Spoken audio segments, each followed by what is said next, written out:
este texto, el texto del primer amor, es un texto en el que Kierkegaard va a abordar una pregunta fundamental a propósito de la escritura. Y él retoma un poco el origen del texto, de cómo es que una persona, o sea, de la anécdota inicial de este texto me refiero, de cómo es que una persona que había comprado un secreté, ¿no? O sea, estos muebles que servían para guardar cosas y que tenían secretos y cajones y cosas por el estilo, tenían unos archivos y unos papeles y que revelan algo en su interior que no se notaba en su exterior y todo ese tipo de cosas. Le va a servir a Kierkegaard para pensar el proceso de escritura. Pero este lo va a mostrar hasta cierto punto de una manera irónica, ¿no? Y lo que habíamos mostrado es que la escritura tiene una especie de tensión dialéctica. ¿Sí? Ese es como el punto, ¿no? Hay una dialéctica existencial en la escritura, ¿sí? Por un lado, él lo va a decir, ¿sí? La escritura tiene que ver con la ocasión, pero por el otro lado tiene que ver con un aspecto más íntimo, con un aspecto interior, ¿sí? Y él va a decir, el problema, ¿sí? Es reducir la escritura a uno de los dos. En este caso él empieza mostrando cuál es el problema de la escritura de ocasión. Es que yo voy a escribir con ocasión de los 300 años de Kant. Oye, chévere, pero si lo que voy a escribir con ocasión de los 300 años de Kant no lo pudiera escribir en otra ocasión, entonces la pregunta es, parecería que el texto solamente tiene sentido en la ocasión, pero como la ocasión es exterior, como la ocasión es circunstancial, pues estos textos de ocasión pueden básicamente como ser superficiales. Ser superficiales. Valen un día, 2 días y ya, mira, pasa. Entonces le falta inspiración, ¿no? Y él lo dice acá, justamente lo que tenemos señalado acá en azul, ¿no? Estos textos muchas veces se pueden llegar a perder de vista tanto la ocasión como la inspiración. Y ahí está la dialéctica. Esta está la dialéctica. Él pone un ejemplo que me parece además maravilloso, donde le dicen, mira, si alguien me preguntara a mí, ¿sí? Si alguien me preguntara a mí, ¿qué es lo que sirve de ocasión para que yo haga todas estas observaciones? ¿Sí? Él lo formula acá. ¿Qué es lo que sirve? ¿Cuál es la ocasión para que tú hables de todo esto? ¿Sí? Y si él dijera, mira, las ocasiones son las siguientes, no me has entendido. La pregunta de la ocasión es poder responder, dadas las circunstancias, mira, esta no es la ocasión. Y eso a mí me parece muy lúcido. Nosotros en filosofía y más en contextos universitarios escribimos con ocasión de los exámenes, escribimos con ocasión de las entregas, de los cortes, de las tareas que se vencen y los plazos de la plataforma y ese tipo de cosas. Y no está mal, pero es una escritura profundamente ocasional, profundamente ocasional. ¿Y cuál es el problema de la escritura profundamente ocasional? Pues, lo va a decir, es que pierden en inspiración. Ahora, no se trata de que tengamos que escribir al margen de toda ocasión. Él lo va a mostrar justamente a continuación. La ocasión es necesaria, ¿sí? Las producciones desprovistas de ocasión carecen de algo. Les falta algo, ¿no? La ocasión es fundamental. La ocasión es fundamental. Y lo va a decir acá, y eso era algo que habíamos trabajado la vez pasada, la inspiración y la ocasión son inseparables. Ahí lo dice. Sí, literal, está en amarillo, subrayado en rojo y tales. La inspiración y la ocasión. La inspiración y la ocasión son inseparables. Tiene que ver con esto que habíamos señalado también y que está en el cuadro en la página izquierda señalado en rojo. Con la ocasión no se llega a nada nuevo, pero con la ocasión todo llega. Entonces, no se trata de ser escritores de ocasión, simple y llanamente vamos a escribir con ocasión de. No, pero tampoco se trata, no, es que yo voy a escribir al margen de las circunstancias de la vida y estos son mis textos y mira, no, nos estamos perdiendo de algo, ¿sí? Inspiración y ocasión van de la mano. Si nosotros logramos articular que nuestra inspiración como dimensión interior alcance una expresión en la ocasión como dimensión exterior, el proceso de escritura, digamos, esta expresión es mía, resulta dialécticamente feliz, ¿sí? Si esta articulación entre inspiración y ocasión se rompe, pues básicamente nuestro texto quedaría como dialécticamente infeliz, que es una expresión hegeliana de la conciencia desdichada y la conciencia infeliz. Sería un buen texto chévere si hubiera salido hace 2 años. Oye, eso es la tesis del más desgraciado. El más desgraciado tiene que ver justamente con no vivir a tiempo. ¿sí? Eso lo habíamos visto. La tesis kierkegaardiana del más desgraciado es que el más desgraciado vive a destiempo. O está muy metido en el futuro o muy metido en el pasado, pero es incapaz de tener un presente. Y en eso consiste la desgracia. Bueno, podríamos pensar que lo mismo ocurre con los textos, textos que pensamos de lástima que haya sido escrito con esta ocasión o en esta ocasión, pues los haría completamente desgraciados. Pero mantener la ocasión sin que haya una inspiración en el texto, pues es un texto genérico, ocasional, de tal punto que pasada la ocasión, pasado el interés del texto. Y a Kierkegaard le llama la atención, digamos, él quiere hacer como el énfasis en cómo es que en la escritura nos jugamos una postura existencial. Que Eso es como un poco la idea, ¿no? Entonces, repito, la idea de volver toda la ocasión es un desastre. Y él lo dice acá, lo tenemos subrayado, líneas amarillas y verdes, dice que la ocasión lo sea todo, ¿sí? Hace que la ocasión sea una estupidez en el momento siguiente. Y ahí eso es un desastre. De esta manera hasta Dios se vuelve superfluo. Y la idea de la providencia resulta necia y la ocasión un granuja que se burla tanto de Dios como del ser humano, hasta el punto en que la existencia se diluye por entero en una burla, en un chiste, en una charada. ¿Sí? Una tesis que habíamos visto la vez pasada con el tema con el texto de Günther Anders de la obsolescencia humana y que de una u otra forma hoy en día podríamos mirar en términos de lo que llamamos bueno, ya no se utilizan mucho, pero hace unos años se hacían mediciones de los hashtags y desde ahí se miraban las tendencias. Y eso es como con ocasión de que esto está en tendencia, entonces lo usamos. Hoy en día se utilizan otras formas, pero es básicamente la misma estrategia. Es con ocasión de que este sonido es viral, con ocasión de que este meme es viral, con ocasión de que esto es viral, pues hacemos cosas. Pero a veces son cosas no inspiradas. Entonces pasa, pasa la viralidad o sea, pasa el carácter viral de difusión y pues pasa, pues, no tiene por qué mantenerse. O sea, básicamente lo que él lo dice, ¿no? Lo que en algún momento, en esta ocasión, lo es todo, en el momento siguiente resulta una estupidez. Y yo creo que en ese sentido nosotros lo vivimos mucho, ¿no? Bien, entonces él va a volver sobre el asunto, él va a decir, bueno, resulta, pasa y acontece que yo había escrito, ¿sí? Una reseña sobre esta obra del primer amor de Escribe. Escribe es un autor que escribió un texto que es el apellido del personaje. Escribió un texto que se llama El primer amor. Y él estaba él con su novia, ¿sí?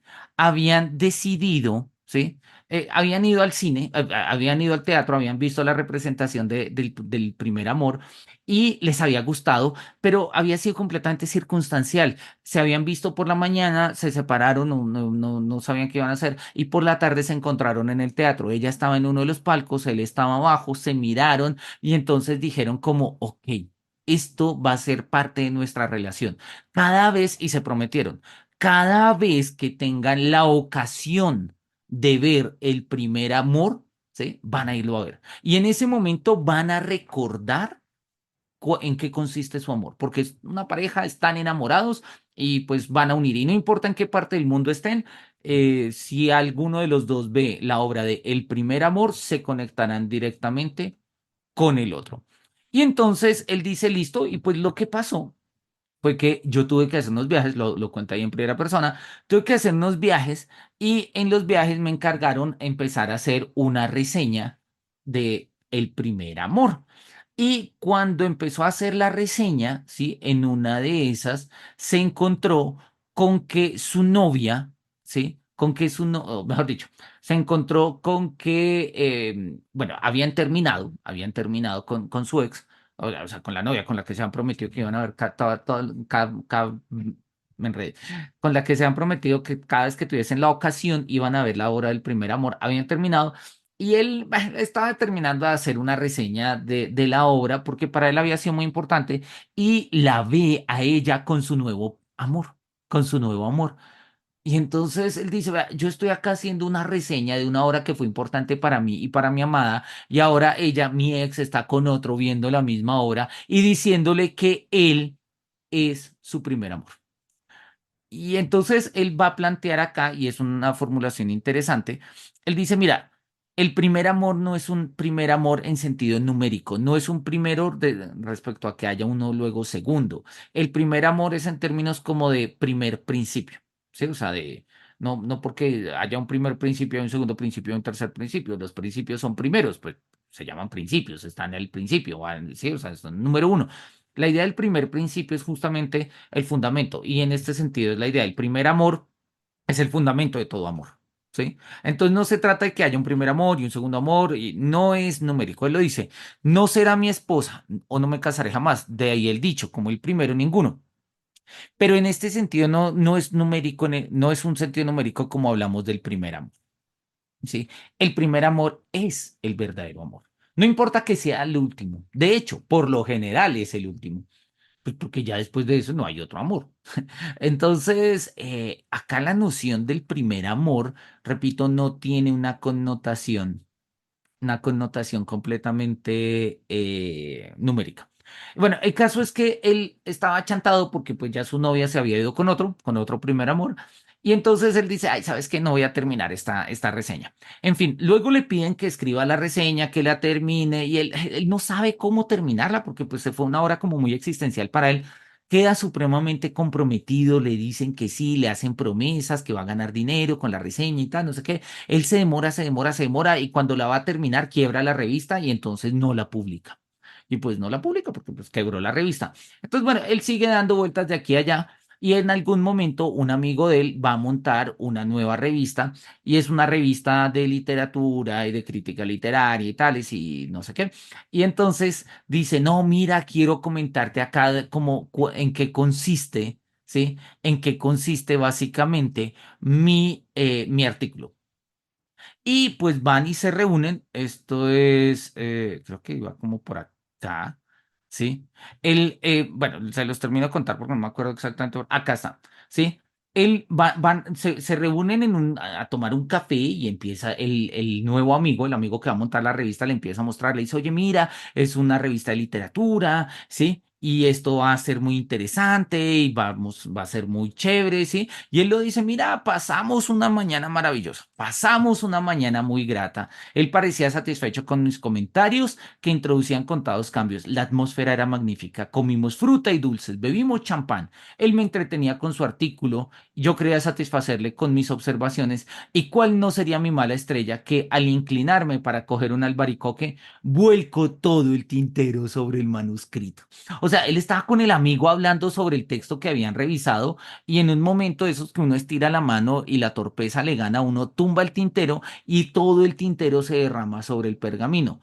Eso es complicado. Antiguamente, pues no, uno no escribía, antiguamente escribían ese tipo de textos a mano mucho antes de llevarlos a la imprenta. Entonces, pues si la tinta cubría el texto, pues estaba perdido porque no había otra copia. Y entonces él le dice, todo echado a perder, el primer fascículo de mi revista no aparecerá cuando estaba previsto, mi crédito echado a perder, caerán los suscriptores, no te puedes ni imaginar cuánto trabajo supone conseguir suscriptores. Y cuando uno por fin los ha conseguido, se comportan como desleales tropas mercenarias que aprovechan cualquier circunstancia para deshacerse de uno. Todo está perdido. Y entonces le dice el amigo a uno, pero hey, espérate, esto lo podemos resolver. Tú tienes una crítica todavía sobre el primer amor, ¿sí? Tienes tu crítica sobre el primer amor. Déjamela, yo la acabaré, te lo ruego, te lo suplico, en nombre de nuestra amistad, de mi honor, del futuro de mi revista. Él dice, él recibió mi artículo y mi tintero de hueso. Se convirtió en la ocasión de que mi modesta crítica se hiciese una realidad, que ahora, lo digo con pavor, es dominio público. Entonces, vean ustedes, y esto es lo que a mí me llama la atención de cómo Kierkegaard, que está haciendo una reflexión sobre la ocasión y la inspiración como fundamentos de la escritura, va a mostrar cómo hay ocasiones que dinamizan procesos de escritura a partir de una fábula, la fábula de una historia, una leyenda, no sé, en este canto, un cuento, un relato. Sí, el relato de una persona que ha escrito una reseña de una obra que significaba mucho para él y su amada, pero con ocasión de que la amada lo dejó de amar y con ocasión de que él vio a su ex amada viendo la misma obra que él, ¿sí? Decidió no publicar el artículo cuando tuvo la ocasión y debido a la ocasión que él propició, bueno, dada por su propia torpeza, va a tener la ocasión de publicar el texto. Entonces, claro, acá es un concepto, se empieza a relativizar, si se quiere, o digamos, relativizar en cierta perspectiva o a dinamizar, algunos dirían concretizar el concepto de ocasión, que no es una noción abstracta de no, la ocasión es cuando el ciclo o cuando los ciclos humanos o cuando Géminis esté, no, la ocasión son productos completamente humanos, profundamente contingentes y mira, esto puede ser una locura. Bien, y entonces nosotros habíamos llegado hasta acá. Lo último que habíamos leído era básicamente una distinción que él establece entre lo que es la comedia antigua y la comedia moderna. Recordemos, ya lo habíamos visto, que en el texto de Antígona, él establecía una distinción entre la tragedia antigua y la tragedia moderna. ¿Sí? De hecho, revisémosla. Acá estamos en la página 131. Yo creo que si nos vamos, no sé, por allá como a la página 100, siluetas, quizás un poco antes. Lo reflejo de lo trágico antiguo en lo trágico moderno. Él nos lo va a decir acá, acá, él nos lo dice en la 166, dice, mira, en la tragedia antigua, la pena es más profunda, el dolor es menor. En la moderna, el dolor es mayor, pero la pena es menor. La pena encierra siempre algo más sustancial que el dolor. El dolor denota siempre una reflexión acerca del sufrimiento que la pena no conoce. Para Kierkegaard, la diferencia entre la tragedia antigua y la tragedia moderna es que en la tragedia antigua hay más sufrimiento, pero menos reflexión del sufrimiento. Y en la tragedia moderna hay menos sufrimiento, pero más reflexión sobre el sufrimiento. O sea, los modernos nos dolemos más por lo que pensamos que por lo que realmente sufrimos. Mientras que la tragedia antigua no reflexiona tanto sobre su sufrimiento, pero sufren un montón. Entonces son como dos tipos de sufrimiento. De hecho, Kierkegaard los va a diferenciar entre pena y dolor, ¿no? Y él lo va a decir, dolor, dolerse significa reflexionar sobre el sufrimiento. Y sí, angustia, depresión, ansiedad, estas formas que, digamos, patológicamente consideramos como parte de de nuestros riesgos mentales del día de hoy, son dolorosos en el sentido kierkegaardiano, son ejercicios reflexivos sobre nuestro sufrimiento. La ansiedad es sobre una cantidad de cosas que pueden pasar, pero no pasan, pero las tenemos en el pensamiento y eso nos inquieta y nos perturba y nos aturde y en algún momento hasta nos inmoviliza. ¿Sí? Entonces, para Kierkegaard, repito, la distinción entre tragedia antigua y tragedia moderna es que la tragedia antigua tiene más sufrimiento y menos dolor, y la tragedia moderna tiene más dolor y menos sufrimiento. ¿Qué pasa con la comedia? ¿Qué pasa con la comedia? Y eso es justamente lo que él va a mirar. Esto mismo ocurre con el drama de Nuevo Cuño. Todo sucede con tal facilidad y tal agilidad que el espectador, si no pone un poco atención, se pierde buena parte. Es cierto, sin duda, que una pieza de 5 actos de la comedia antigua y una pieza de 5 actos de la comedia del Nuevo Cuño duran lo mismo. La pregunta, ¿sí? Sigue siendo es si a lo largo de este tiempo sucede igual cantidad de cosas. Él va a afirmar que la distinción entre la comedia antigua y la comedia moderna es un tema de densidad, es un tema de densidad, ¿sí? Duran lo mismo, pero el desarrollo de la comedia del escenario cómico pues va a variar un poco. Hasta ya habíamos leído, así que vamos a seguir desde acá la lectura y miremos un poco cómo avanza el asunto. Dice. Preservar en esta investigación bien podría tener su interés, pero no para esta recensión.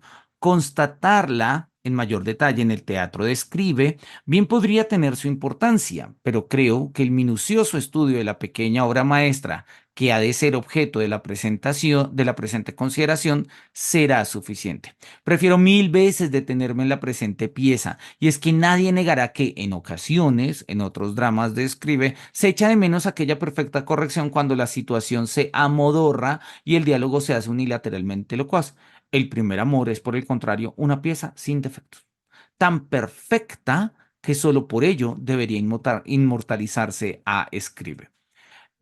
Yo no he leído la pieza, no la conozco, tampoco la he visto. Ojalá algún día tenga la oportunidad de verla. Consideraremos primero los personajes de esta pieza, particularmente para ver más adelante cómo ha logrado el poeta que sus individualidades se revelen en la réplica y en la situación, incluso a pesar de que la pieza sea tan solo un esbozo. Dervier, un rico fundidor, bueno, acá nos dice nota 20, miremos un poco qué nos dice la nota 20. La nota 20 dice que es el padre de Melín. Esto obviamente son referencias a la obra de... Vamos a dejarlo entonces ahí porque no tenemos como el original para compararlas. Dervier, un rico fundidor y viudo, tiene una sola hija, una joven doncella de 16 años. Cualquier módico requerimiento suyo de ser considerado un hombre bravo y honesto que tiene mucho dinero debe ser sin duda respetado. Mientras que cualquier intento de ser un hombre, de ser un padre que no se anda con bromas, debe ser considerado fallido. Tal intento se va también a pique por su hija, sin cuyos sabios consentimiento y aprobación él apenas osaría considerarse un ser racional.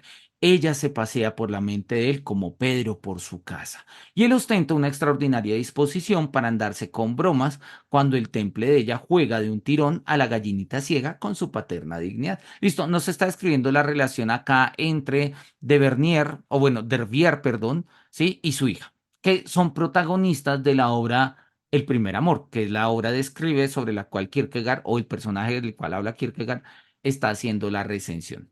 Su única hija, Emmeline, que ahora tiene 16 años, o sea, el papá es, vamos a ponerlo acá, el papá es él, Dervier, ¿sí? Y la hija se llama Emmeline y la hija se llama Emeline. Emeline tiene ahora 16 años, una grácil y encantadora niñita, aunque hija de Derbier y educada por la tía Judith, no sé. Esta la ha educado y formado con novelas y la fortuna del padre ha permitido que esta formación se mantuviese imperturbada por la realidad de la vida. Todo en la casa se pliega al temple de la joven, cuya inestabilidad se hace visible, entre otras cosas, en el monólogo del siervo Lapierre en tercera escena. Con la formación de Judith, ella ha vivido en el hogar paterno sin apenas conocimiento del mundo y no ha echado de menos la oportunidad de tejerse una crisálida de sentimentalidad. ¿Listo? Tenemos como el panorama, ¿no?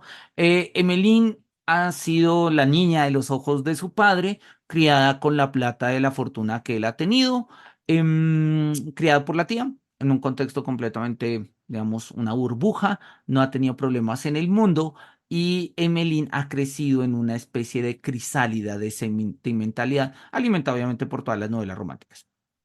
Fue educada con su primo Charles. Este es su compañero de juegos, su todo, el suplemento necesario de las novelas de la tía. Con él, ella repasa lo leído.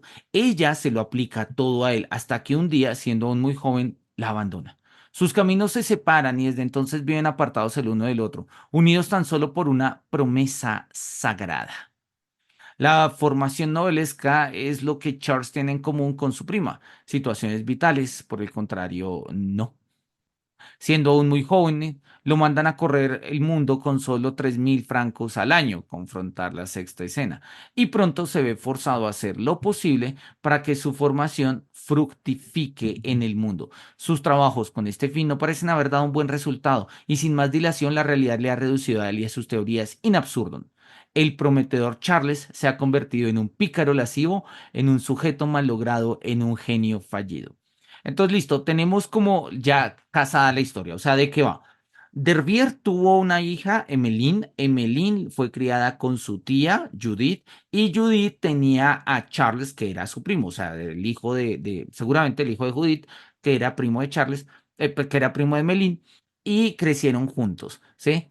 Eh, digamos, formación de la época, mandan a Charles a que viva y viaje y recorra el mundo antes de que se case con su prima Emmeline. Quizás hoy en día el matrimonio entre primos pueda ser un poco extraño, pero oye, en el mundo moderno resulta un poco más común de lo esperado. El primer amor, ¿no? El primer amor de Emmeline y de Charles, ¿no? Este primer amor bonito, bello, que desde que se gestó se veía chévere, prometedores, ambos de buenas familias, a ver, eran primos, ¿sí? Con recursos, seguramente belleza, ¿sí? Con esta crisálida de sentimentalidad de la cual se esperaba que emergiera gloriosa y brillante una mariposa llena de profundas emociones y grandes pasiones, pues está a la espera de que llegue Charles, ¿no? Charles se va lejos. ¿Sí? Con tan solo 3.000 francos al año, ¿no? No tengo ni idea cuánto es, pero yo estoy casi seguro que eso es una forma irónica de Kierkegaard de decirlo. Eso, 3.000 francos al año en el siglo XIX, en el que está hablando Kierkegaard, eso debe ser un montón. ¿Cuál es el problema? Pues que Charles fracasa, ¿sí? El tipo es pusilánime, el tipo no logra estar a la altura de los compromisos o no quiere estar a la altura de los compromisos y expectativas que tiene su familia de él, y el tipo pues, termina siendo un desastre, ¿sí? Desastre para la familia, ¿no? Se ha convertido en un pícaro, lascivo, un sujeto mal logrado, un genio fallido. O sea, Charles cayó, cayó. Una figura como esta tiene de por sí un efecto dramático tal que resulta inconcebible verla tan raramente aprovechada. Un autor dramático chapucero, por su parte, se vería fácilmente tentado a concebirla con total abstracción, a concebir un sujeto mal logrado en absoluto. Sí, o sea, ya, es que este es malo. Ya, sí, porque es malo, punto. No lo va a desarrollar. Cero desarrollo de personaje. Simple y llanamente va a decir es malo porque es malo. No son así las cosas con Escribe, pero en que este no es tampoco un chapucero, sino un virtuoso. Bueno, no son así las cosas con Escribe, ese pero suena raro, yo diría porque no es un chapucero, sino es un virtuoso escritor. Para que una figura como esta tenga interés, a uno le debe estar siempre permitido intuir cómo ha llegado hasta ahí. Él tiene en sentido aún más estricto que cualquier otra persona una preexistencia. Una preexistencia. Y esto es algo interesante que nos va a mostrar Kierkegaard. Y es que, pues, bueno, salió en morado, está bien. Em, Claro, y yo creo que esto es un consejo para escritores, en este caso escritores de narrativa o de dramática, o sea, para la creación de un personaje, y es no asumirlo de entrada y de suyo como algo en sí mismo, no es que este es fracasado en sí mismo, esto es exitoso en sí mismo, sino lo interesante es que sean personajes con una especie de preexistencia, personajes que evolucionan, personajes que de una u otra forma tienen dinámica. Yo no sé si ustedes hayan visto la película de Pobres Criaturas. Sí, no sé cómo fue, no me acuerdo cómo se llama en inglés, Poor Things, creo. Ah, pero no lo estoy compartiendo, compartimos acá la imagen. Esta película que salió a finales del año pasado, 2023, bueno, de hecho acá en Colombia se estrenó a comienzos de este año, que está protagonizada por Emma Stone, por William Dafoe y demás. Es una película interesante, sugerente. Y precisamente parte es darnos cuenta que el personaje no está construido en absoluto de ninguna manera. Y de ninguna manera es de ninguna manera. O sea, es que ni siquiera corporalmente. Hay un momento en el que ella lo va a confrontar a él y le dice quién soy. Y él dice, no sé, tengo ni idea. Porque ha sido creada un poco a lo Frankenstein, ¿no? Es el cerebro de una persona, el cuerpo de otra, en fin, sí, etcétera. Entonces, claro, esta película nos muestra precisamente esto. En el diseño de un personaje hay una preexistencia, ¿sí? Pero esto no vale solo para el personaje, esto también vale para nosotros y eso lo vamos a mirar. Nosotros como autores también tenemos una preexistencia y en general, no, y esto ya, digamos, en un sentido amplio de escritura, no en un sentido únicamente narrativo, implica reconocer que nosotros escribimos sobre marcos históricos, ¿sí? Pensar como absolutas las cosas, ah, quizás es de escritores chapuceros, quizás es de escritores chapuceros. Sandra nos dice, no, no lo he visto, es como Frankenstein. Sí, más o menos, digamos que tiene como un poco la dinámica y la estructura, pero es un Frankenstein bien logrado, o sea, no termina bien, digo bien logrado en el sentido en el que el final de Frankenstein es triste, acá no es triste. No sé si sea bueno o malo, eso a mí me parece bueno, pero eso podría ser éticamente cuestionable. Así que no lo vamos a desarrollar muy profundamente. A mí me gustó mucho la película, se la recomiendo verla, creo que estaba en Star Plus de Disney, pues no sé, o en internet o en cine, en fin. Si pueden verla, véanla, es una película interesante y repito, es una de estas películas que tiene un desarrollo de personaje. Hay otras películas, digo películas acá como por poner otros ejemplos, que tienen esta película, por ejemplo, ¿Cómo es que se llama? Con Ryan Gosling. No, es que no me acuerdo cómo se llama la película. Pues la película se llama Drive, literal, así, Drive, la película. Esta película es muy buena, me gusta mucho y la banda sonora es increíble. No sé si se la hayan visto, se las recomiendo. Además es con Ryan Gosling y pues el tipo es un gran actor. Tiene algo que es raro y es que este man, siendo un gran personaje, es un tipo planísimo. Pero no solamente es plano, o sea, me refiero plano a que hay básicamente una emoción que es la que lo define todo el tiempo. Y no es una emoción simple, pero igual es una única emoción, pero el protagonista no cambia a lo largo de la película y eso es raro porque justamente el efecto dramático tiene que ver con eso, tiene que ver con estas dinámicas. Y es un poco lo que está pensando Kierkegaard. Quizás Kierkegaard hoy en día obviamente utilizaría otras categorías estéticas. Yo creo que una de las gracias de esta película en particular, de Drive, es que siendo el protagonista, o sea, sin preexistencia, no se cuenta de dónde viene el protagonista, no se cuenta muy bien qué hace, no se bueno, qué hace, sí, maneja, pues ahí viene el nombre, es Drive, ¿no? El tipo maneja carros, ¿sí? Pero no se saben muy bien sus motivaciones, ni, o sea, se desconocen un montón de cosas. Sin embargo, es una gran película. Y pese a que el personaje es plano y no tiene trasfondo, se desarrollan unos elementos dramáticos, más con relación a los otros que el propio personaje, porque repito, el personaje es plano, pero oye, es quizás una de las excepciones que confirmaría la regla. Entonces, repito, mientras que películas como Poor Things, como Pobres Criaturas, sería como una especie de corroborar esta tesis de Kierkegaard, esta película sería como una forma de mm, demostrar la excepción que confirma la regla, ¿no? Ambas son películas que me gustan mucho y pues bueno, acá yo simplemente la recomiendo. Esto creo que es una película como el 2010, si mi memoria no me falla. Acá dice 2011, listo, esto salió en el 2011. Bien, volvamos al texto de Kierkegaard. Kierkegaard entonces nos está diciendo como, por favor, cuando vayamos a escribir sentido de preexistencia, esto no nace de la nada. Y no nace de la nada una tesis, no nace de la nada un artículo y no nace de la nada un personaje. Esta debe poder ser divisada en su fracaso para ver la posibilidad de su depravación. Si nosotros vemos, ¿sí? Cómo es que la preexistencia de él, ¿sí? Puede ser divisada en el fracaso, por qué fracasa Charles, pues nosotros lo entendemos y conectamos con Charles. Sin embargo, no es tan fácil hacerlo como decirlo. Y por eso uno no se cansa de admirar la virtuosidad con la que escribe, consigue que todo ello se ponga de manifiesto. No era un perpetuo monólogo, sino en situación. Charles quizás sea en absoluto una de las figuras más geniales que escribe haya puesto en escena. Cada una de sus réplicas es de oro, incluso a pesar de que el poeta tan solo la haya esbozado. Charles no es ninguna abstracción, no es un nuevo Charles, sino que uno percibe que el acto, que en el acto, cómo ha llegado hasta ahí. Uno ve en él la consecuencia de sus premisas vitales. Y esto es algo que lo hemos dicho desde siempre que Kierkegaard hace referencias a personajes literarios, es la idea, y es lo que le interesa a Kierkegaard, de que los personajes sean literalmente personalidades, o sea, no sean impersonales. No es como, sí, pues eso, no son impersonales, no son, no carecen de vida, ni de emoción, ni de circunstancias, ni de nada, ¿no? Que es lo que a veces pasa con cierta literatura y con ciertos textos. Hay un libro que fue muy famoso, y que de hecho, oye, no, bueno, a mí no me gustó, pero pues porque puede que no me guste. Es un libro de autoayuda, de autosuperación, que se llama El café en el, no sé, en el, es que no, yo me acuerdo el nombre en alemán, pero sé que hay traducción al español como en el último rincón del mundo, creo que se llama. Un café en el fin del mundo, listo, acá está, sí, compartámoslo, dice.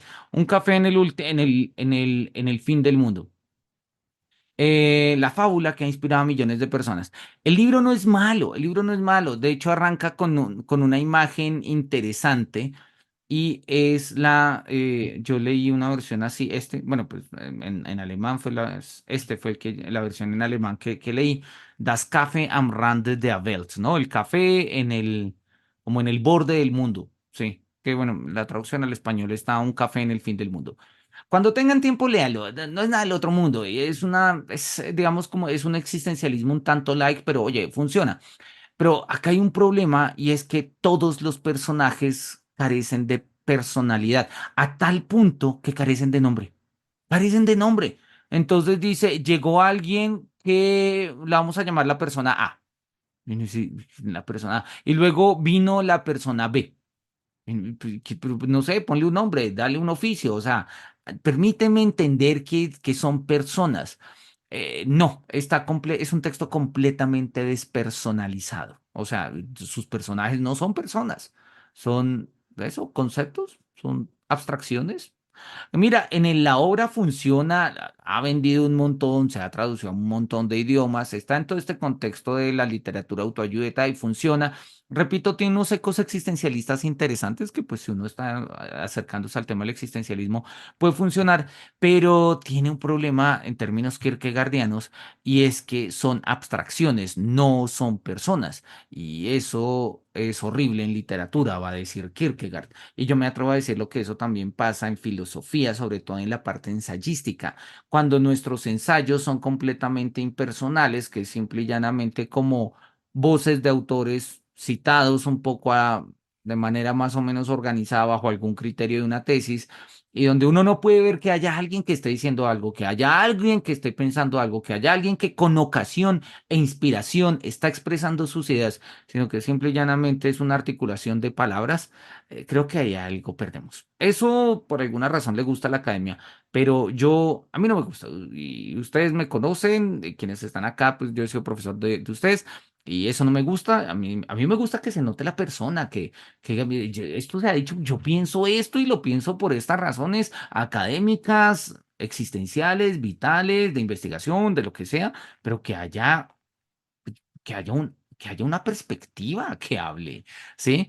Para leer los autores, yo ya he leído los autores, no quiero leer a Kant, bueno, o sea, sí quiero leer a Kant, pero para leer a Kant voy a leer a Kant. Entonces, leer ensayos donde simple y llanamente voy a explicar un concepto de Kant sin una perspectiva mía, sin poner el contexto, sin meter la inspiración, simple y llanamente por la pura ocasión.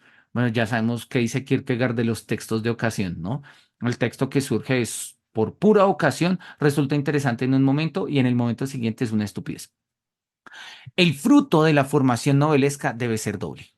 O bien el individuo se abstrae cada vez más en la ilusión, o bien sale de ella y pierde la fe en la ilusión, pero la conquista en la mistificación. En la ilusión, el individuo se esconde a sí mismo. En la mistificación, se esconde a los otros, pero ambos casos se siguen de la formación novelesca. Es más propio de las muchachas abstraerse en la ilusión, y así ha hecho el autor que suceda con Emmeline, con lo cual su vida se ha visto beneficiada a este respecto. Las cosas son bien distintas con Charles. Él ha perdido la ilusión. Y aun cuando la realidad le ha puesto en múltiples aprietos, no ha exudado por completo su formación novelesca. Cree que puede mistificar. Por eso, cuando Emmeline habla de simpatías que superan con mucho la inteligencia del padre, estamos escuchando a la lectora de novelas, pero es que en las réplicas de Charles nos encontramos reminiscencias menos precisas de su formación. Se cree con dones extraordinarios para mistificar. Esto me gusta, ¿no? Esta atención, vamos a poner esto y ya lo precisamos y vamos a poner un poco acá como la tensión que está poniendo entre el o bien, pero vamos a ponerla en otro tono, azul. Y vamos a poner acá una línea grande para decir que estamos hablando justamente como de dos procesos que son literarios, pero que al mismo tiempo son existenciales, ¿sí? El recurso a la ilusión y el recurso a la mistificación. Vamos a terminar de leer el párrafo y lo explicamos. Esta fe en la mistificación es tan romántica como la exaltación de Emmeline. Tras 8 años de correrías, vuelve incógnito, dispone por naturaleza de inteligencia y educación, y sabe que hay 5 o 6 maneras de conmover el corazón de un tío. La cuestión fundamental es, sin embargo, que uno sea desconocido. Es un requisito necesario. Estamos escuchando al héroe novelesco. Que Charles se creyese con suficiente destreza para burlarse de un borrego como su tío. pase. Pero es que no es eso sobre lo que reflexiona Charles, pues habla de tíos en general, de cinco o seis medios en general, y el requisito en general de ser desconocido. Su fe en la mistificación es tan fantástica como la ilusión de Emmeline. Y en ambos reconocemos las enseñanzas de Judith. Entonces, ¿qué es lo que está pasando? Acá. ¿Qué es lo que está pasando? Y esto es interesante. En la obra, Charles, ya lo vimos, Charles fracasa. Charles es un pícaro, vicioso, lujurioso, el tipo da el traste, ¿sí? Sin embargo, Emmeline mantiene la ilusión. Charles quiere recuperar a Emmeline, ¿sí? Pero el tipo ha fracasado, el tipo, o sea, no puede volver el mismo Charles. No, no, no, no puede porque Charles fracasó. El tipo, la familia lo sabe, es un desastre, se parrandeó la plata, ¿sí? Se la bebió. Se la gastó en burdeles y demás. Y pues eso no va ni con la familia, ni con el espíritu, ni con las enseñanzas de Judith. Entonces, como que la familia dice, mejor Charles no. Pero Charles quiere volver, ¿sí? Pero no, repito, no puede volver el mismo. Así que tiene que tener una respuesta mística. Mística acá se entiende en un sentido, pues, bueno, literal. Mística significa transformación, ¿sí? Entonces, Charles tiene que transformarse. Pero, obvio, a ver, no puede transformarse en plan de ya me reivindiqué. No, no, no te reivindicaste. Tu pasado habla por ti. No puedes reivindicarte de esta manera, ¿sí? O sea, no te aceptamos en esta familia. Tiene que transformarse de alguna manera. Entonces, está la ilusión de Emmeline y la transformación, la mistificación de Charles. Me parece muy interesante porque Kierkegaard lo está mostrando, son recursos literarios, son recursos narrativos, pero también son recursos existenciales. Nosotros, ante ciertas tensiones existenciales, respondemos con la ilusión o con la mistificación, ¿sí? Muchas veces el dolor, ¿sí? Nosotros respondemos ante el dolor con lo mismo. O mistificamos el dolor y lo consideramos que gracias al dolor vamos a transformarnos y vamos a aprender. Y es que después de este dolor yo voy a ser diferente. Y pues, sí, termina uno allá en unas fantasías de mistificación profundas. O frente al dolor uno puede responder también con ilusión. ¿Sí? De, ay, este dolor va a pasar pronto porque es que todo va a salir bien, porque es que aquello, no sé, si la persona que se fue va a volver o si el dinero que me hace falta me va a llegar o sí. Incluso a veces podemos encontrar como formas mixtas, pero a Delta le interesa mantener la tensión entre ilusión y mistificación. Porque, ¿qué es lo que espera la ilusión? La ilusión espera que su expectativa se dé. La mistificación sabe que va a haber una transformación. De hecho, la busca, la procura. ¿Sí? De hecho, eso se trata la mística de transformarse. Entonces, son como estas dos respuestas vitales existenciales que aparecen en literatura, pero repito, también aparecen en nuestra vida. Yo creo que esta tensión, a ver, no son las únicas, pero es una forma muy lúcida kierkegaardiana de leer nuestra realidad frente al mundo. O nos ilusionamos o mistificamos la circunstancia. ¿Sí? Entonces, no sé, si tengo un trabajo horrible, tengo la ilusión de que sea el lugar de trabajo que siempre he querido, ¿ta? O lo mistifico y digo, este trabajo es horrible, pero me está transformando, me está dando experiencia, voy a hacer esto y cuando yo sea el jefe y empiezo a pensar no en términos de ilusión, sino en términos de transformación. Bien, listo, acá Sandra nos preguntaba un poco qué tenía que ver con la mistificación. Bueno, creo que ya lo hemos dicho, ¿no?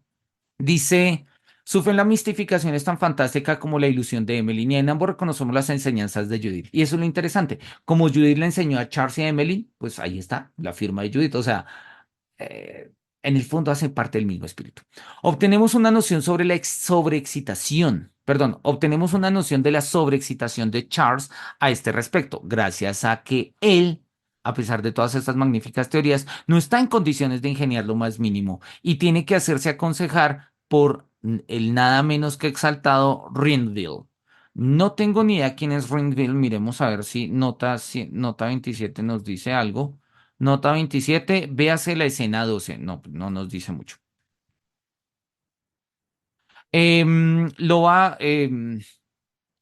A Charles lo va a aconsejar Rimble. Su fe en la mistificación es tan infértil como la de Emmeline en la ilusión. Y es interesante porque son personas que se pierden en ella, ¿no? O sea, Charles está tan confiado en que puede transformar y Emmeline está tan transformada, tan tan vinculada a su ilusión, pero ambas son infértiles, o sea, ese camino no va a ninguna parte, ninguno de los dos va a ninguna parte.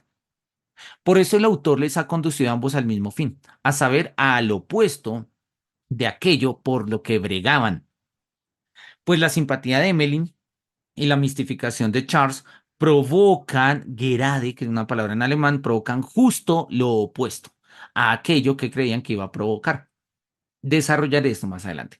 O sea, Evelyn tratando de mantener la ilusión y de llevar a cabo la ilusión y Charles tratando de volver a través de procesos de mistificación, pues la van a cagar. O sea, y esto va a salir horrible y van a lograr justamente lo opuesto a lo que querían.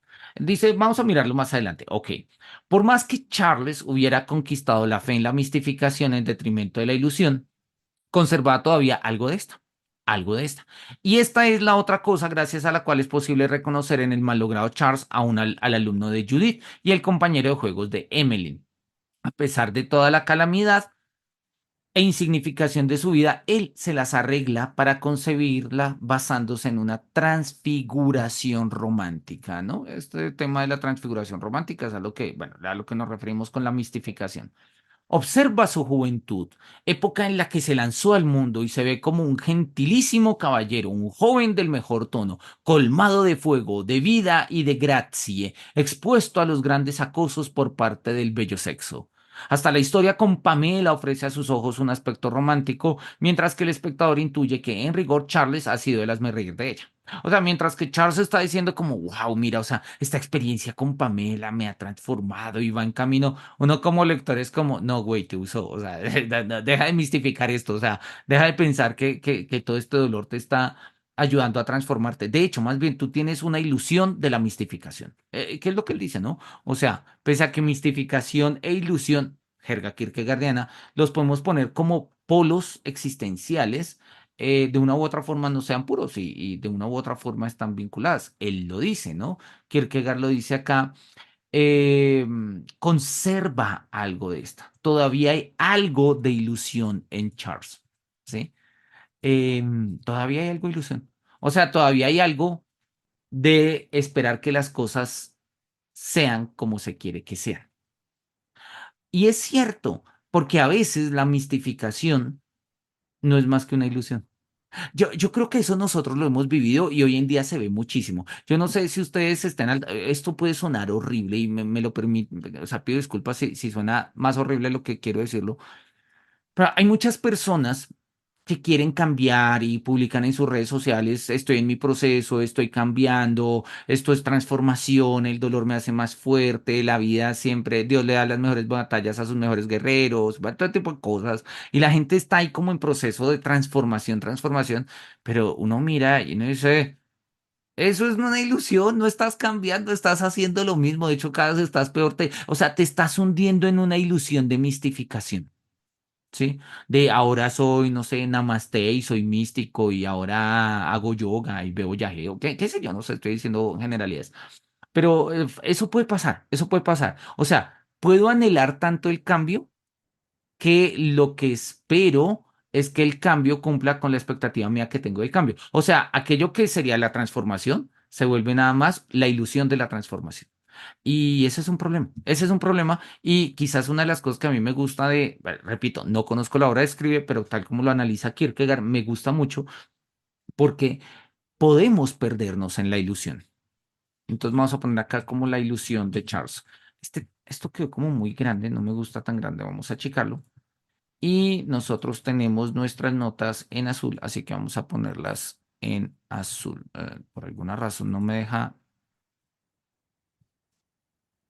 Ahora sí, vamos a ponerlas en azul.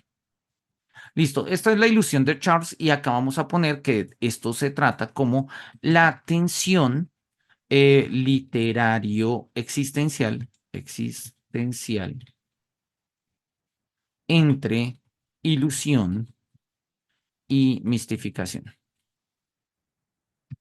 La pregunta es, ¿será que nosotros también a veces nos perdemos entre nuestras propias ilusiones o nuestras propias mistificaciones?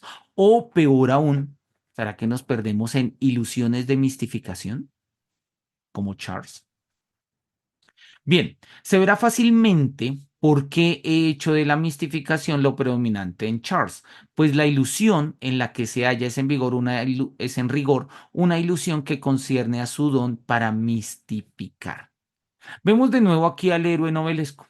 Hay en Charles una verdad sin parangón. En relación a la gente en general, un individuo mal logrado como este tiene un aire distinguido. Ha sido abordado por la idea, a su cerebro no le resultan desconocidas representaciones fantásticas. Una figura como esta es en rigor bastante cómica, porque su vida está sometida a lo general. Radica en la miseria y con todo cree que pone en ejecución lo excepcional. De acuerdo. Y yo creo que, oye, esto es una forma buenísima, maravillosa, ¿sí? De, de, de, no, yo creo que esto es un prototipo de personas muy comunes. Lo eran en el contexto literario de Kierkegaard, acá lo tenemos el caso de Charles, y lo son en nuestro contexto existencial. Hay muchas personas que resultan profundamente cómicas, cuya vida está sometida a lo general, ¿sí? O sea, son genéricos, por más que tengan ropa de marca y excelentes trabajos y tales, son genéricos, o sea, carecen de personalidad, básicamente, ¿sí? Están, y lo dice ahí, radica en la miseria, o sea, teniendo un montón de recursos, ¿sí?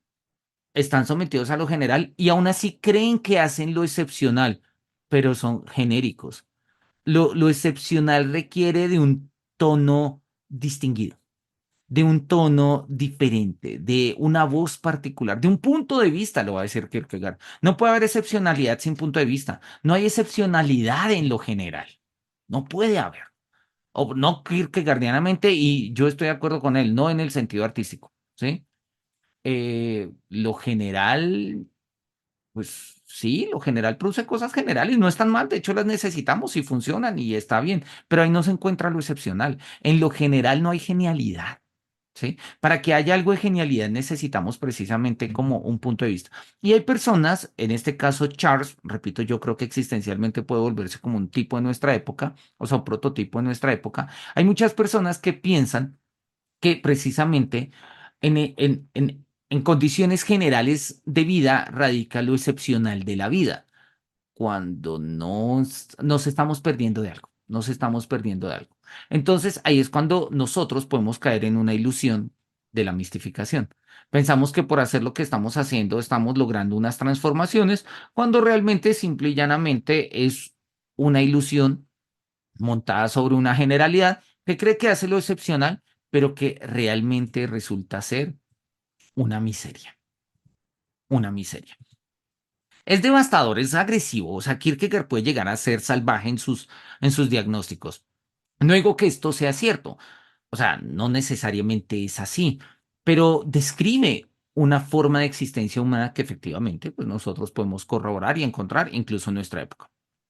Bien, cree que la historia con Pamela es un cuento. Bueno, esto es Charles, ¿no? Él cree que la historia con Pamela es un cuento.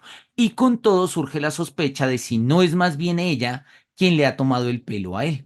Uno casi se ve tentado a creer que él es más inocente de lo que él mismo cree, que Pamela tenía otras razones para espantarlo con las tijeras de sastre, que su ultrajado amor y sí que había que buscar estas razones fuera de la relación que él mantenía con ella. Finalmente, reconocemos en el sujeto malogrado de Charles al originario por una afectación grotesca, una blandura que cree en los grandes sentimientos y se ve movido por ellos. Cuando oye que el tío ha pagado sus letras de cambio, exclama, sí, los lazos naturales y sanguíneos son sagrados, ¿no? Entonces dice, esto es una nota, creo que esta es de Kierkegaard. El lector familiarizado, sí, las notas en que están acá al pie con asterisco son de Kierkegaard. El lector familiarizado con la pieza habrá tenido la oportunidad de celebrar el caso poético propiciado por Brinville, quien en la primera escena en la que se hace pasar por Charles, reproduce a este con tanta verdad poética que su habla se convierte en una suerte de habla ventrílocua de infinito efecto cómico, porque uno cree ver y oír al conmovido Charles declamando estas palabras. ¿Acaso es la voz de la sangre solo una alucinación? ¿No apela a su corazón? ¿No le dice mi caro tío? Bueno, ahí está como el contexto de la obra, ¿no? Sí, los lazos naturales y sanguíneos son sagrados, va a decir Charles. Está realmente conmovido, su corazón romántico está afectado, su sentir se desahoga, se exalta, Sí, ya lo decía yo, o bien se tiene un tío, o bien no se tiene ninguno. No hay ni rastro de ironía en él. Se trata de la más insulsa sentimentalidad, pero, por eso mismo, revierte un efecto cómico infinito en la pieza. Cuando la prima implora al padre que perdone al presunto Charles, este exclama afectado con lágrimas en los ojos: "Ah, la buena prima". No ha perdido del todo la fe en la vida, como en las novelas hay nobles almas femeninas cuya excelsa resignación le arranca a uno fogosamente unas lágrimas. Esta fe despierta ahora con su exaltación de antaño. Me he detenido algo más largamente en Charles, a propósito, pues se trata de una figura que emerge con tal perfección de la mano del poeta que creo que podría escribir un libro entero acerca de él, ciñéndome tan solo a sus réplicas. Quizás creamos que Emmeline es la sentimental y que Charles, por el contrario, se ha despabilado. De ningún modo, de ningún modo. Claro, si Emmeline es la que mantiene la ilusión y Charles es quien busca la transformación, pues pensamos que Emmeline es la sentimental. Además, había crecido en una crisálida de sentimentalidad. Entonces nosotros podemos decir como, ay, la buena Emily, ¿no? La buena prima, ¿no? La buena prima, como dicen acá, como tú siempre viendo las cosas bellas de la vida, prima. Sí, basada en ilusiones de, sí, bueno, son ilusiones. Y lo que va a decir Kierkegaard es no, no, no, no, no funciona así. De hecho, esta tensión entre Charles y Emmeline muchas veces, repito, son tensiones existenciales. Muchas veces nosotros pensamos que la ilusión tiene que ver con sentimentalidad y que lo último que se pierde son las ilusiones y que por eso hay que cultivar ilusiones en la vida y todo esto. Y él va a decir, no, esto va por otro lado, esto va por otro lado. En ello radica precisamente la infinita gracia de Escribe, en que Charles es a su manera tan sentimental como Emmeline. De modo que ambos muestran con igual vigor, se muestran con igual vigor como discípulos de Judith. Entonces, ¿qué es lo que está pasando? Tradicionalmente nosotros vemos el camino místico, el camino del guerrero, el camino del monje, el camino del mago, el camino del hechicero, el camino del druida, ¿no? O sea, estos caminos de mística, de transformación, de renovación espiritual, física, de recreación de la identidad, los vemos como puestos a la ingenuidad de la ilusión. ¿Sí? Porque la ilusión parece inmediata y la mistificación requiere de procesos. Y lo que está diciendo Kierkegaard es, ambos son profundamente sentimentales. Ambos son profundamente sentimentales. O sea, se necesita tanta sentimentalidad para mantener una ilusión como para mantener la idea de una transformación. Lo vemos todo el tiempo. Uno a veces entra en procesos místicos, además, sobre todo las tusas funcionan para eso, ¿no? Uno en una tusa dice como, sí, listo, voy a buenos hábitos, hábitos saludables, ahora voy a ir al gimnasio, ahora me voy a transformar, voy a leer, voy a comer sano, ¿sí? Y empieza uno un ritmo de transformación y el camino del guerrero y tal, y una mistificación. Que es como, hay cosita, o sea, es como, eso es sentimentalismo puro y duro. O sea, no, la mistificación, mejor dicho, la valoración que nosotros le damos a la mística es tan profundamente sentimental como la que le damos a la ilusión, ¿sí? O sea, es tan profundamente sentimental aquel que espera que su ex vuelva como aquel que dice, está bien, ya no va a volver, me voy a transformar en una persona diferente y ahora voy a llevar una vida así y una cosa así, tal. Mira, eso es sentimentalidad pura y dura, expresada de dos maneras distintas, pero es una sentimentalidad pura y dura. Pura y dura. Y esto a mí me parece Lucio de Kierkegaard, ¿sí? Y yo creo que vale la pena como mirarlo, ¿sí? O sea, mirarlo un poco como con detenimiento, ¿no? Em, sí, lo dicen acá, lo dice Sandra, pasa mucho con los cambios de año, los buenos propósitos, ¿no? Y yo creo que es un muy buen ejemplo, ¿no? Cuando nosotros al final de cada año o al comienzo del año decimos, este año voy a, y se come uno las 12 uvas y tales. Pues eso es de una sentimentalidad profunda, patética. Patética en el sentido del patos, ¿no? Bueno, en varios sentidos incluso. Y se requiere decir de mucha ingenuidad y de ingenuidad sentimental llegar a decir ese tipo de cosas. Sí, de este año sí voy a ahorrar, este año sí voy a. Ojalá, o sea, pues chévere, pues, si te lo quieres decir y lo puedes hacer, maravilloso, pero la mayoría de las veces no son más que ilusiones y nuestras búsquedas de mistificación no son más que ilusiones de mistificación. El viejo Dervier, su hija, y Charles, su hija era Emmeline, y Charles conforman ahora asociados un mundo plenamente fantástico, aunque en otro sentido todos ellos sean figuras arrancadas de la vida. Este mundo tiene que ser contrastado con la realidad y ello ocurre gracias al señor Rindville. No he leído la obra y ya me está cayendo bien Rindville. Rindville es como una especie eh, de hombre aterrizado. Es como el Sancho Panza del Quijote, ¿no? Es como el que lo aterriza, por lo que logro entender. Pero por lo que logro entender, no es tan ingenuo como Sancho Panza. Es mundano, es calculador, es hasta cierto punto pusilánime, como implica el ser realista, ¿no? Rinville es un joven educado que ha viajado por el extranjero. Está en una edad en que parece indicado dar un paso decisivo para toda la vida mediante un casamiento. Ha meditado acerca de esta cuestión y ha puesto su mirada sobre Emmeline. Ah, Rinville quiere casarse con Emmeline. Mira, esto cambia las cosas. Es demasiado razonable para ser un romántico. Mira, acá lo decíamos, ¿no? Es demasiado razonable para ser un romántico. Vamos a ponerlo en verde. Su casamiento es un paso muy premeditado, por el que se decide por diversas razones. En primer lugar, la joven es rica y ofrece unas perspectivas de 50.000 francos de renta anual. Oye, no está mal, ¿sí? En segundo lugar, el padre de la joven y a su padre les une una relación. En tercer lugar, él ha manifestado de broma en algún momento que ya se las arreglaría para conquistar aquella coquetona belleza. En cuarto lugar, ella es en verdad una joven encantadora. Esta razón es la última. Perdón, esta razón es la última. Se trata de una nota añadida con posteridad. Listo, entonces Charles fue, se parrandeó el mundo, se parrandeó la plata y quiere volver. Y para ello, para volver, le va a preguntar a Rinville. Pero Rinville también quiere casarse con Emmeline, pero no por, bueno, sí por amor, pero más por otras cosas. O sea, sí le parece encantadora, ¿no? Él lo dice, es una joven encantadora. Pero esta es la última razón. Esta es la última razón. O sea, ese no es el primer amor. O sea, no es por la razón de. Es porque es útil, es versátil, funciona, porque no, eso está socialmente aprobado, aceptado. O sea, si me logro casar con Emily, pues todo bien, y pues todo bien. Entonces no hay por qué no, no hay por qué no. Hasta aquí hemos considerado cada una de las fuerzas de la pieza y ahora pasaremos a estudiar cómo deben relacionarse entre ellas para lograr un interés dramático. ¿Cómo logramos hacer un interés dramático con esto? Ello nos ofrecerá una oportunidad fácil de admirar a Scribe. La pieza debe tomar la disposición de Emmeline. No puede caber ninguna duda acerca de ello. Emmeline está en todo y por todo acostumbrada a mandar. Por eso es de ley que también en la pieza ella sea la dominante. Ok, listo. Entonces tenemos un personaje femenino, el personaje Emmeline, un personaje bastante, digamos, con un carácter bastante fuerte. Bueno, y que le gusta mandar, ¿no? Autoritario. Posee todas las cualidades posibles para convertirse en una heroína, aunque no en sentido sustancial, sino en sentido negativo. Es cómica y la pieza es una comedia gracias a ella. Está acostumbrada a mandar tal y como conviene a toda heroína, pero aquello sobre lo que manda es un padre que es un bobalicón, la servidumbre, etcétera. O sea, tiene poder, manda, pero los súbditos, pues no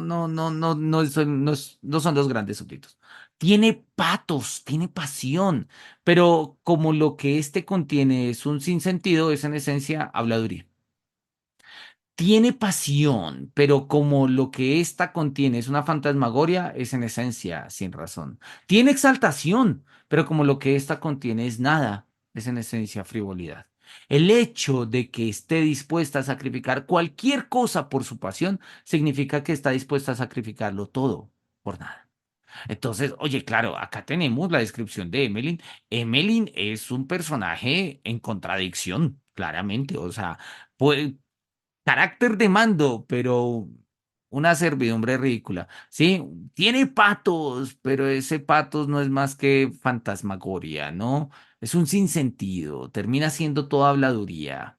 Como heroína cómica es inigualable.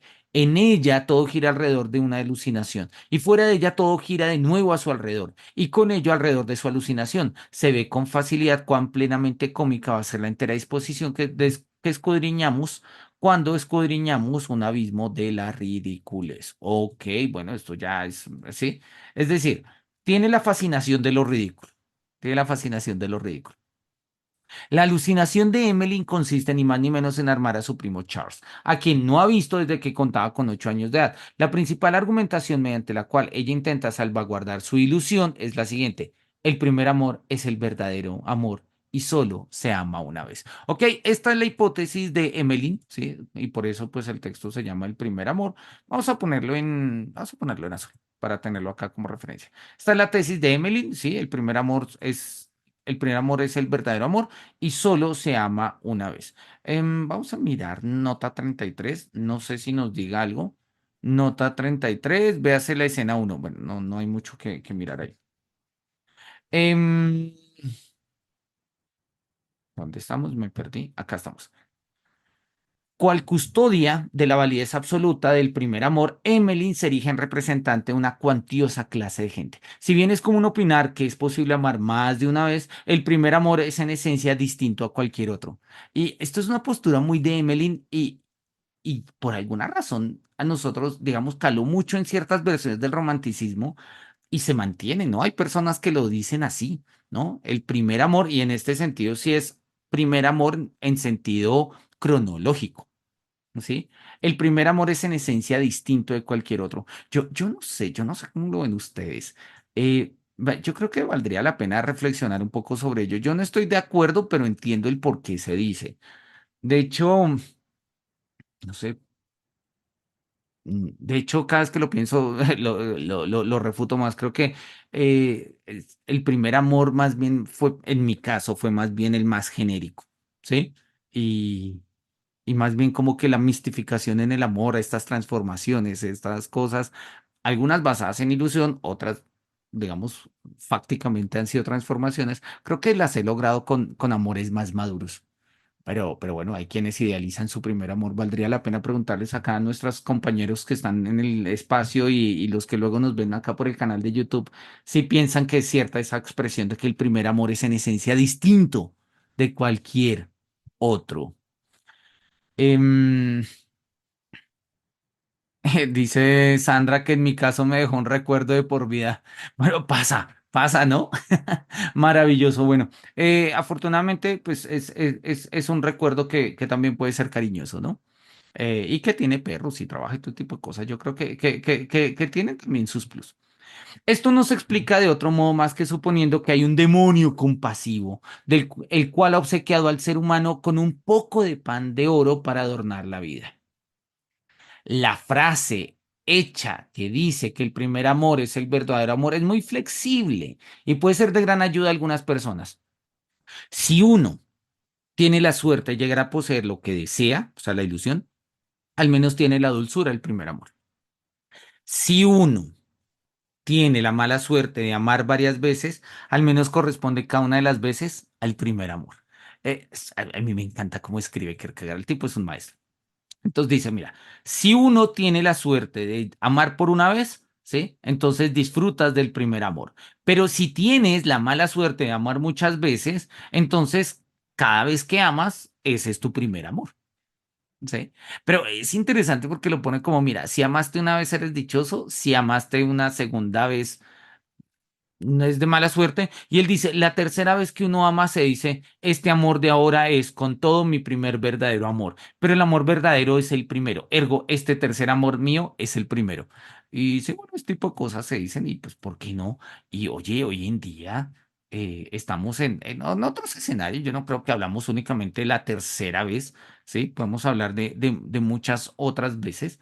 Pero me gusta esta formulación, ¿no? De hecho, vamos a expandirle el cuadrito.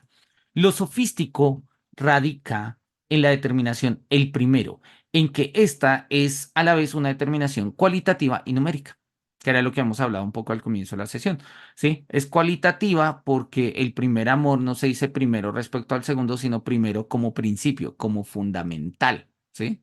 Como fundamental, pero pues también es numérica, que pues entonces después de tener un primer amor, luego tengo un segundo amor que es el primer amor, y luego tengo un tercer amor que es el primer amor, y en fin. Cua- Cuando un viudo y una viuda deciden hacer causa común y cada uno de ellos aporta 5 hijos, se aseguran con todo el uno al otro el día de las nupcias que este amor es su primer amor. ¿no? Obviamente esto lo pone de manera un tanto irónica y más en el contexto del siglo XIX, pero lo entendemos. Emmeline, en su ortodoxia romántica, vería un contacto así con verdadera aversión. Para ella sería una atrocidad mentirosa, tan abominable como sería en la Edad Media un matrimonio entre un monje y una monja. O sea, el primer amor es el primero, o sea, cronológico, o sea, numérico y cualitativamente. Punto. Eso no tiene otra opción, no tiene otra opción para Emmeline, ¿no? Pero, pues bueno, vamos a mirar que este tipo de cosas tienen matices. Ella concibe la frase en sentido numérico y con tal escrúpulo que opina que la impresión que ella tuvo cuando contaba 8 años ha sido decisiva para toda la vida. Y esto es interesante. Yo creo que hay veces, y esto es algo muy de la ilusión, hay veces en que una impresión determina para toda la vida. A ver, y no me refiero a determinar en términos pasivos. Hay cosas que determinan en términos pasivos, no sé, como, digamos, a mí me impresionó, yo me acuerdo que a mí me impresionó cuando yo era chiquito, la primera vez que yo vi edificios grandes, ¿no? El edificio de Avianca en el centro de Bogotá y tales, y creo que con el tiempo terminé desarrollando un poco de fobia a las cosas grandes.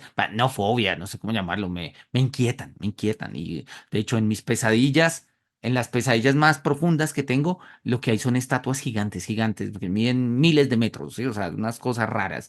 Sí, ese tipo de cosas impresionan, pero llamémoslo así, impresionan como un poco en términos pasivos. Pero en el caso de Emmeline, donde la impresión que le dejó Charles, ¿sí? Ha sido decisiva para toda su vida, pues eso se vuelve una ilusión. Eso se vuelve una ilusión. Y esto es una ilusión en el sentido técnico del término. ¿Y a qué me refiero con una ilusión en el sentido término del técnico? Utilizo la palabra ilusión en el sentido en el que la da Kant. Kant dice, una ilusión es creer que a las ideas le corresponden cosas. Eso es una ilusión. ¿Sí? Pensar que a una idea le corresponde una cosa.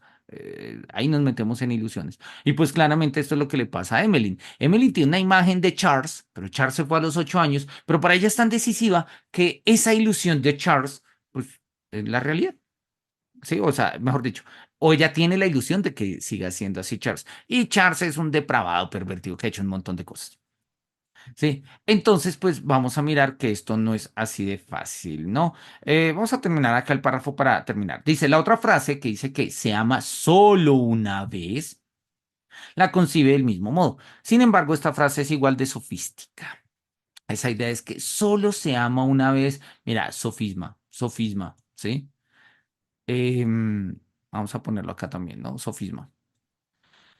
Esta frase es igual de sofística e igual de elástica. Se ama varias veces y cada vez se deniega la validez de las veces anteriores, con lo cual se está afirmando la corrección de la frase de que solamente se ama una vez. Entonces, claro, cuando decimos como, a ver, solamente se ama una vez, la primera vez, dice, esto es sofista, esto es sofístico, ¿no? Acá lo dice, esto es un sofisma. Vamos a ponerlo acá en verde para tenerlo claro. Esto es un sofisma, ¿sí? Pero cuando decimos, ¿sí? Justamente lo opuesto, cuando decimos que entonces cada vez que nosotros amamos, amamos de una vez, perdón, dice se ama varias veces y cada vez se niega la validez de las veces anteriores.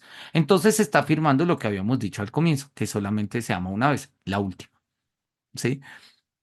Es interesante, yo creo que estas formulaciones de Kierkegaard nos la ponen un poco en este sentido.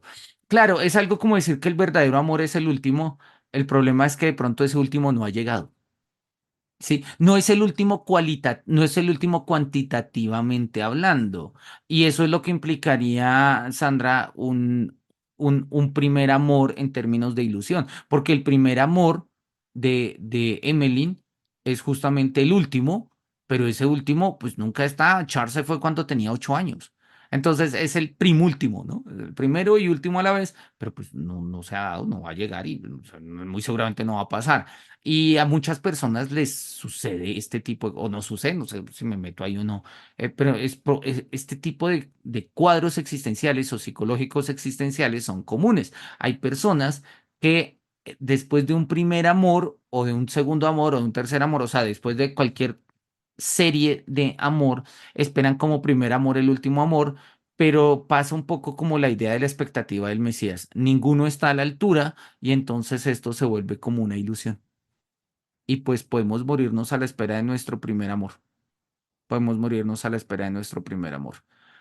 Y bueno, eso es algo que vamos a mirar. Son las 8:40, vamos a terminar acá porque pues igual el texto sigue, todavía hay mucho que seguir leyendo. Sigan leyendo el texto. A mí me encanta este texto, repito, no lo había leído hace mucho tiempo, lo retomé justamente para estas sesiones, me ha gustado muchísimo. Tengo mucha curiosidad por el texto escribe, no sé si esté traducido al español, voy a echarle una mirada. Si lo llego a encontrar, lo traigo para la próxima ocasión, pero bueno, no sé, no lo he encontrado. O de pronto en inglés podríamos mirar. Bueno. En fin, yo creo que la pregunta que nos deja Kierkegaard es como, ¿cuántas veces nos podemos enamorar de manera como el primer amor? ¿Y por qué incluso hoy, y esto ya no es Kierkegaardiano, es más de nuestro contexto, por qué incluso hoy seguimos hablando del primer amor en términos del primer amor, ¿no? Términos del primer amor. Yo creo que son preguntas muy lúcidas. Y a mí algo que me gusta de Kierkegaard es que habiendo escrito en el siglo XIX, quizás su estilo sí es un poco arcaico para nuestro gusto, pero el contenido de lo que dice es tan actual que podría haber sido escrito esta mañana. O sea, es una cosa de, sí, yo pienso eso. O sea, nosotros nos preguntamos este tipo de cosas, ¿sí? Mis sobrinos que terminan con sus novias y vuelven y tales, y se hacen preguntas de, ¿pero quién amabas más, a tu ex o a mí? O cosas por el estilo. Están poniendo sobre la mesa la pregunta de qué significa el primer amor en sentido numérico o en sentido cualitativo, ¿sí? Que es justamente esto que acabamos de señalar acá. Bien, no me resta sino agradecerle mucho acá a Sandra, agradecerle mucho a Ana María, un placer tenerles en este espacio, agradecerle también a todas las personas que están viendo y se conectan en YouTube para ver las sesiones de este espacio. Hoy hemos celebrado con el primer amor, nuestro 30º encuentro, ¿sí? Ya tenemos 30 sesiones acumuladas en nuestro acervo. Y oye, pues me encanta, ojalá lleguen otras 30 más y otras 30 más. Podríamos decir con Kierkegaard son las primeras 30, pero quizás las primeras 30 sean siempre las últimas 30, ¿no? Bueno, eso lo seguiremos charlando en la próxima sesión. Que los cielos nos miren con su beneplácito, tengan un fin de semana, un feliz domingo y un feliz resto de semana. Nos vemos en 8 días. Hasta pronto.